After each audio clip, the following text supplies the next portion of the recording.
Do you remember The Wizard of Oz? I certainly remember The Wizard of Oz when Dorothy and the Tin Man and the Straw Man and the Cowardly Lion were walking through the woods, and they were saying, lions and tigers and bears. Oh my, lions and tigers and bears. Oh my. So today I would like to share with you that Centers for Spiritual Living has a huge theme, and it's called for the whole year, Living Out Loud. Yes, indeed, living out loud. And every month has a theme. And last month's theme was paradox. You remember that journey? Paradox. Oh, yes. And we got through that. And this month's theme is the mundane, the sacred, and profane. Oh, my. The mundane, the sacred, and profane. Oh, my. And today we're going to talk about the mundane.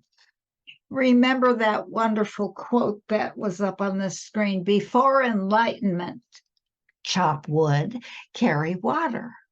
After enlightenment, chop wood, carry water.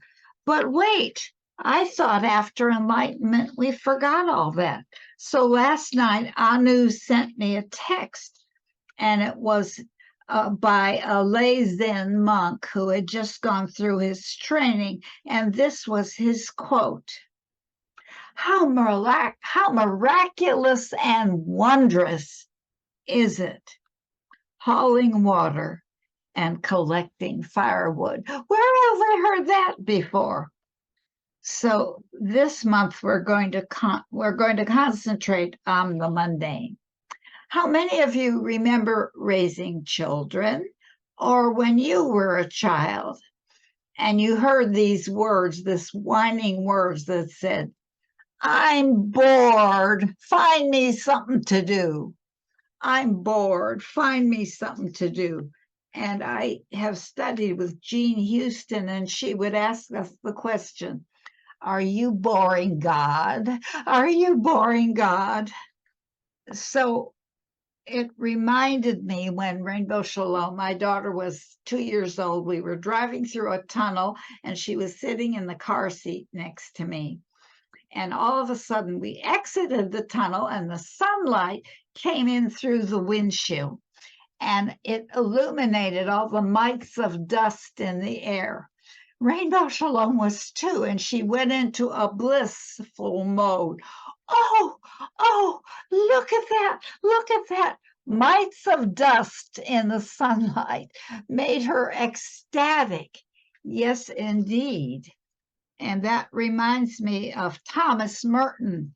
Thomas Merton, a beautiful Trappist monk, ran into a friend of his who was a Zen monk who had just finished the first year of training in the monastery. And Thomas Merton asked him, what did you gain from the first year of being in the monastery?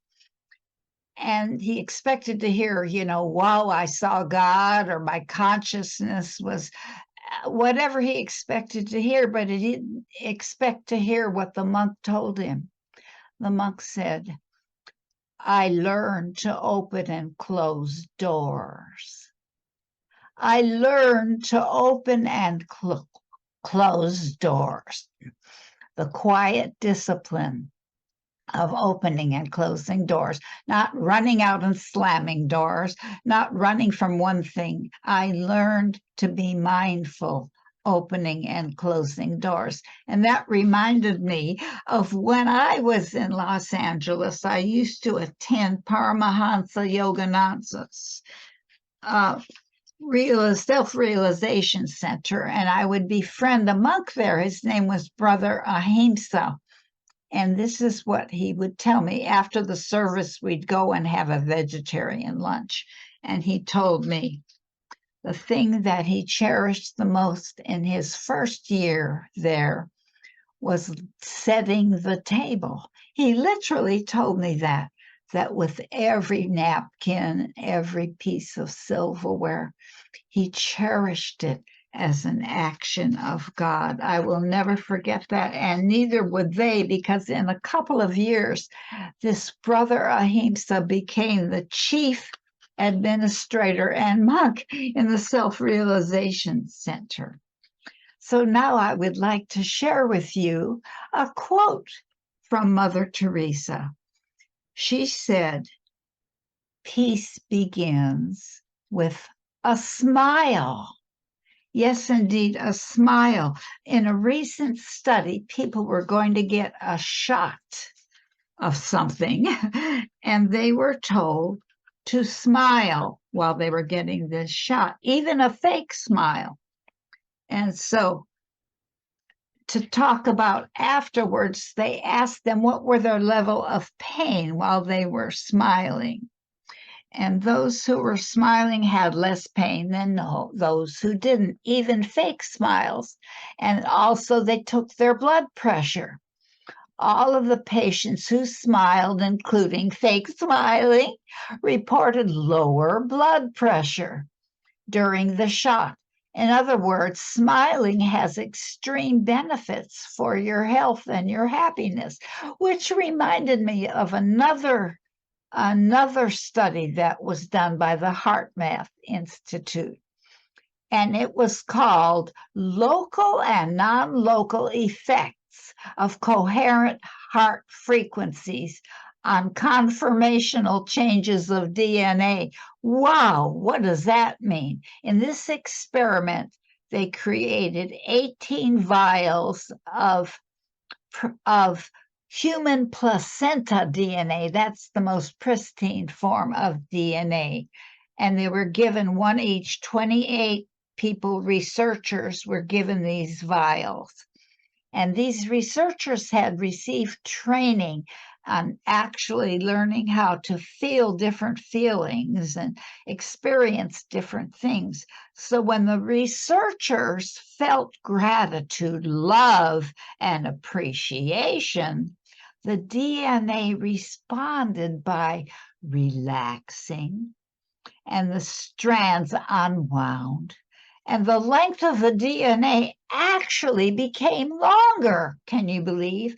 But when the researchers felt anger, fear, frustration, or stress, the DNA responded by tightening and becoming shorter and actually switching off some of the strands of the DNA. So when we're feeling anger or tension or stress and we feel like switched off, actually there's strands of our DNA that are switching off. And so this study was followed by people who had HIV positive patients, and they discovered that feelings of love, gratitude, and appreciation created 300,000 times the resistance they had without these feelings. So there's the answer to us to what's floating around in the environment. Stay in feelings of joy, love, gratitude, and appreciation, and your DNA will also appreciate it. Ernest Holmes wrote a bunch of beautiful poetry healings at the end of the textbook, and it reminded me of this one. He said, "I meet my good. Today I meet my good. It knows me and will not let me depart from it. My good is at hand, and I cannot be robbed of it. Good is forever expressing itself to me and mine.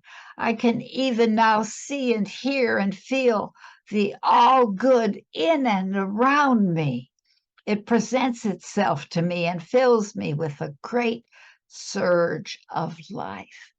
Which brings to mind something else I recently experienced in the course I'm taking when we read the book The Untethered Soul by Michael Singer and taught by Reverend Kit Holmes.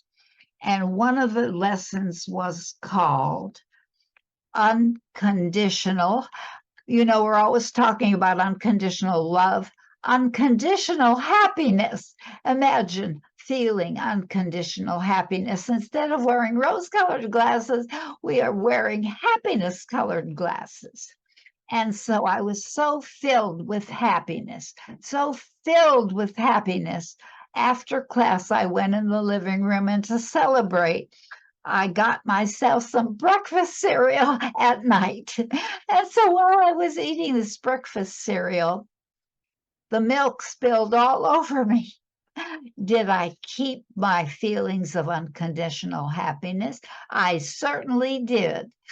And I went into my bedroom and changed my clothes, looking forward to finishing my breakfast cereal. And I went back in the living room, and I noticed I couldn't wait to eat my breakfast cereal. And what I noticed was some other people were also eating my breakfast cereal. There was a meeting of Bugs Anonymous, and they were all eating my breakfast cereal. Did I lose my sense of unconditional love?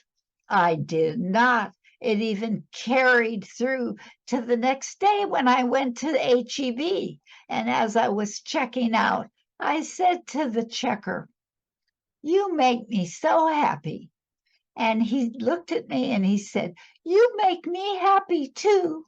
Unconditional happiness and not letting anything else interfere with that. So that reminds me of another beautiful poetry written by Ernest Holmes called The Song of Joy. There's a song upon my lips today. It sings of the glad heart and the happy ways of life. I'll listen to my song, for it carols to me the glad tidings of great joy, of love, of life. It tells me of the wondrous journey of the soul and the boundless life in which my life is held. I am filled with joy, unconditional happiness. And so this suggestion really knocks me out. So in line with this unconditional happiness, I'm asking you to create a specific time in your life to worry, plan, grieve, be angry, and all the other things that monkey mind wants us to do. Create a special time to do all of that: worry, plan, grieve, be angry, and all those other things. Write it out, emote, get it out, then let the mind be at peace as you handled all those distracting thoughts. Imagine creating a time to get rid of all of it. So, another suggestion I have for you today: do you remember when I always talked about making amends? I have created 17 different amends all the time through the years: amends to women, amends to men, amends to children, amends to the earth, amends to ethnicities, amends. But we're not going to do that today. Today, I'm asking you not to make calls and do your amends. I want you to do amens based on love. I want you to make calls with amens, not amends. Now, I want to tell you an example of making amens. Carol and her mother had a history of dissension. Every time her mother called, her mother complained. And Carol would get defensive and answer back and react, and every call ended in bitterness. But on the other hand, Carol was meditating and taking classes in grounding herself in an effort to maintain calm no matter what happened to her. So one morning she was meditating and she was attending a class in absolutely being centered when the phone rang. She had forgotten to unplug it, and something in her compelled her to answer the phone. Guess what? Guess who it was? It was her mother, and her mother started complaining. She hadn't called in 3 weeks, and her mother didn't even take a breath and went on and complained and complained. But Carol was grounded. Instead of getting defensive like she always did, she asked for guidance to know what her mother really needed. And she realized, as her mother was complaining, that she needed reassurance that Carol still cared for her. So all of a sudden, when the mother took a breath, finally, Carol said, "Mama, I'm glad you called. I haven't had a chance lately to tell you that I love you." There was silence at the other end of the telephone, and then her mother cleared her throat and said softly, "Well, of course you do, honey. I know that you do. How are you?" The grounding exercise helped Carol bypass the old pattern of being reactive and reach out in love instead. So make some amens calls today. Amens. And now I want to tell you about one of my super duper favorite people in all of life. His name is Brother Lawrence. Have you ever heard of him? Brother Lawrence. And he wrote this wonderful little book called Practicing the Presence. The basic theme in the book is the development of an awareness of the presence of God in everything. It's so inspiring. And this is when he had his a real cosmic consciousness experience when he was 18. He went outside and he looked at a tree, and the tree was bare. It had no leaves upon it. But all at once he was filled. He was filled with the inner knowing that in the spring, the tree would once again have leaves and flowers and even fruit appearing. He received a high view of the providence and the power of God, and it changed his entire life. And eventually he joined the order of the Carmelites in Paris, and he was studying the love of God in everything in life. And he was even so pleased when he picked up a straw from the earth, because he knew that he was doing this for the love of God. And what he said is that everyone is equal with the love of God, that the laborer is as valuable to God as the priest is. Isn't that awesome? Brother Lawrence in the Practicing the Presence. So I'd like to summarize what we've been doing this morning with an acronym. You know, Jean and I love these acronyms. The acronym I'm using today is PAUSE. You know, the pause that refreshes. Remember that one? The P stands for Practicing the Presence by Brother Lawrence. The A stands for making amen calls to others. The U stands for unconditional happiness. The S stands for smile, and the world smiles with you, and all the research about that.